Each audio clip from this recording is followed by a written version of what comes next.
Shalom, kapiwa. May bago tayong serye na pag-aaralan. Ang patungkol ito sa mga huling araw o sinasabi, eschatology sa theologo. Ano nga ba ang eschatology? The term eschatology comes from two Greek words. Eschatos, meaning last, and logos, which means subject matter. Therefore, eschatology would be the doctrinal study that deals with the last events of sacred history, including all that is beyond this life and this age as well as the final events of this present age. However, the term eschatological is frequently applied to this inter-age. 4. So, ang eschatology ay tumutukoy din sa mga huling araw na nabanggit po sa Biblia na matatagpuan natin dito. Katulad ng una, Peter on the day of Pentecost declared that the Spirit's outpouring fulfilled Joel's prophecy concerning the last days in Acts 2:16-21. Pangalawa, the church already enjoys certain powers of the kingdom age and the world age to come, or the world to come. In Luke chapter 17, verse 21, Matthew 16, verse 19, and Hebrew chapter 6, verse 5. Pangatlo, since the church expects the any moment coming of the Lord, yung tinatawag nating the rapture, every moment is eschatological in its essence. Can be found in Romans 8:23, 1 Corinthians 1:7, Luke 12:35 and 36, and 1 Thessalonians 1:10.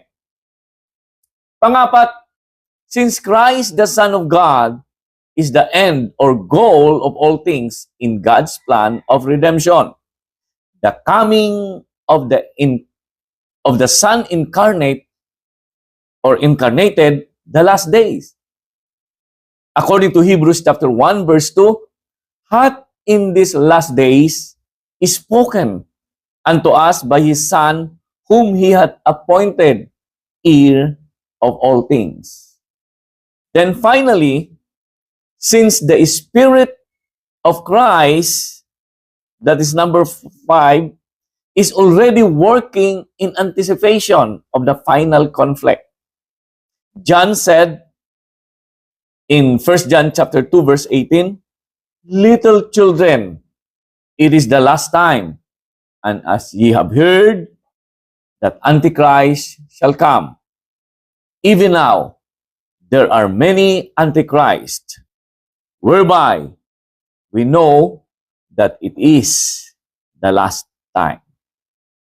Even though it is important to note that this age is in a real sense an eschatological age, the study in this section will include the present age, only two aspects, that of the present state of the dead and that of the later time signs of the Lord coming. Sa mga susunod pong pag-aaral natin, tututukuyin natin o magpo-focus tayo sa kamatayan. Ano nga ba ang kamatayan at paano ito napaghahandaan? Sagana nga po ang mga huling araw, pagkat wala pa naman pong nakakarating doon, maliban ang Panginoon na alam niyang lahat, kaya sinasabi niya na sa pamamagitan ng kanyang mga propeta at mga alagad o apostol ang patungkol sa mga huling araw.